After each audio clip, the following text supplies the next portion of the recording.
Hello everyone, welcome to our channel Career Option powered by CCMO Business Solution Private Limited.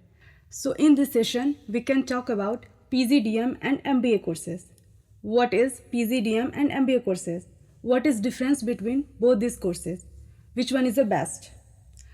And its criteria, course fees, syllabus, admission and placement.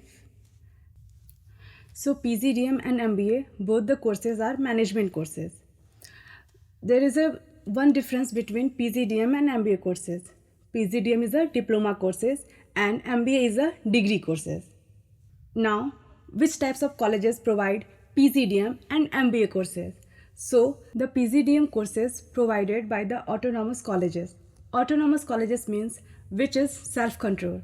The central university does not control it, which is recognized by AICTE and operated under the Ministry of HRD. On the other hand, MBA courses is conducted by Central University and affiliated colleges of university.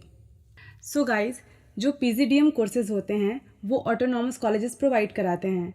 Autonomous वो colleges होते हैं जो self control होते हैं, जिन पे कोई भी central university का या स्टेट यूनिवर्सिटी का कोई भी कंट्रोल नहीं होता है. उनके जो भी क्राइटेरिया होते हैं वो खुद सेट करते हैं. बट जो MBA कोर्सेज होते हैं वो सेंट्रल यूनिवर्सिटी द्वारा प्रोवाइड कराए जाते हैं, और जो भी यूनिवर्सिटी होते हैं और जो उससे एफिलेटेड जो कॉलेजेस होते हैं उसमें प्रोवाइड कराए जाते हैं. सो गाइस, अब हम बात करते हैं एडमिशन मूड की. तो एडमिशन मूड जो होता है वो PGDM जो कोर्सेज़ होते हैं, जो भी कॉलेजेस होते हैं, वो डायरेक्ट भी एडमिशन होता है और बहुत सारे कॉलेजेस अपने यहाँ उसके लिए एग्ज़ाम भी कराते हैं. तो आपको उस कॉलेजेस के एंट्रेंस एग्ज़ाम को क्वालिफाई करना होता है. जो MBA कोर्सेज़ होते हैं उसके लिए भी बहुत सारे एग्ज़ाम हैं, जैसे CAT, MAT, GMAT, ऐसे बहुत सारे एग्ज़ाम हैं जिसको आपको क्वालिफाई करना होता है, और आपको easily central university, government university में भी आपको एडमिशन मिल जाते हैं. अगर आप डायरेक्ट एडमिशन लेना चाहें तो भी उसके हर यूनिवर्सिटी के एग्ज़ाम मूड होते हैं, तो आपको उनके एंट्रेंस एग्ज़ाम को भी क्वालिफाई करना होता है. एंड गाइस, PGDM कोर्सेज़ में एडमिशन लेने से पहले आप एक बार ज़रूर मेक श्योर कर लें कि आप जिस भी कॉलेजेस में एडमिशन ले रहे हों वो AICTE से रिकॉग्नाइज्ड हो. अगर वो AICTE से रिकॉग्नाइज नहीं होते हैं तो आपको, अगर आप उसमें स्टडी करते हैं तो आप जितने आपने फ़ीस लगाए हैं वो वैल्यूएबल नहीं होते हैं, वो गारंटेड नहीं होते हैं, वो लीगल नहीं माने जाते हैं. तो अगर जो भी आप कॉलेजेस में एडमिशन ले रहे हैं एक बार मेक श्योर कर लें कि वो AICTE द्वारा रिकॉग्नाइज हो, नहीं तो फिर आपके पढ़ने का और आपकी उस डिग्री कोर्सेज़ का, उस डिप्लोमा कोर्सेज़ का कोई भी वैल्यू नहीं होगा. And the duration of both this courses is 2 years. So a question always come in student mind: are the PGDM and MBA courses equivalent? So yes guys, the PGDM and MBA courses are equivalent. And now let's talk about the syllabus, focus area and placement of both these courses. So guys, जो PGDM के syllabus होते हैं वो update होते रहते हैं industry के need के अकॉर्डिंग. जैसे कि जो चीज़ें ट्रेंड में अभी चल रही हैं, रिसेंटली जो चीज़ें चल रही हैं उसके अकॉर्डिंग जो कोर्सेज होते हैं, इंडस्ट्री के जो नीड होते हैं उसके अकॉर्डिंग ये अपने सिलेबस को सेट करते रहते हैं. बट उधर जैसे MBA जो कोर्सेज होते हैं उसमें ऐसे नहीं होता है, बिकॉज वो सेंट्रल यूनिवर्सिटी के थ्रू कंडक्टेड होता है.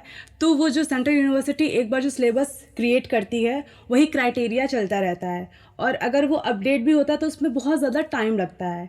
बट PGDM कोर्सेज में ऐसे नहीं होते हैं, क्योंकि अगर वहाँ के जो टीचर जो भी पढ़ा रहे हैं अगर उन्हें ऐसा लगता है कि जो सिलेबस चल रहे हैं वो बहुत आउटडेटिंग है तो वो तुरंत उस अथॉरिटी से जाके बात करते हैं और वो सिलेबस को अपडेट कराते रहते हैं.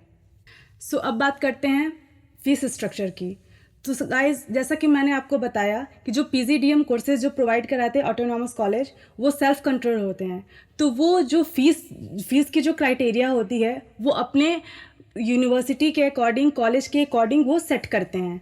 तो अगर आपको माना जाए कि अगर आपको 2 year के PGDM कोर्स करने हैं तो मिनिमम आप कह सकते हैं 5 to 15 लाख आपको जा सकते हैं, और मैक्सिमम इससे ज़्यादा भी जा सकता है. वो डिपेंड करता है कॉलेज के फ़ीस पे कि उनका फ़ीस सेटअप क्या है. और वहीं जो MBA कोर्सेज़ होते हैं वो आपको यूनिवर्सिटी, सेंट्रल यूनिवर्सिटी के थ्रू और उससे कॉलेज जो एफिलेटेड होते हैं उसमें आपको इजीली अवेलेबल हो जाते हैं, और उनके जो फ़ीस होते हैं वो अफोर्डेबल भी होते हैं। तो वो आपको स्टार्टिंग 50,000 से होते हैं, और वो जैसे कि जो अलग अलग जो यूनिवर्सिटीज़ और जो कॉलेजेस होते हैं उनमें वो 50 से 1 लाख तक जाते हैं। अब हम बात करते हैं कि प्लेसमेंट उनके कैसे होते हैं। तो नॉर्मल सी बात है, जो पीजीडीएम जो कोर्सेज होते हैं उनके प्लेसमेंट काफ़ी अच्छे होते हैं एमबीए से, बिकॉज जो कॉलेजेस आपसे फ़ीस ज़्यादा ले रहे हैं तो नॉर्मल सी बात है वो आपको प्लेसमेंट देने में अपनी जी जान लगा देंगे। और वहीं एमबीए कोर्सेज भी जो होते हैं उसमें भी आपको प्लेसमेंट अच्छे मिलते हैं, बट उसके पीजीडीएम के कंपेरिजन वो उतने ज़्यादा अच्छे नहीं होते हैं। तो सो गाइस, चॉइस आपकी है कि आपको क्या करना है, आपको एमबीए करना है या पीजीडीएम करना है, ये आप पे डिपेंड करता है। बट अगर प्लेसमेंट की बात करें तो पीजीडीएम बेटर प्लेसमेंट देता है एमबीए से। So guys, if you like this video, so don't forget to subscribe our channel and hit the bell icon for further updates. Thank you.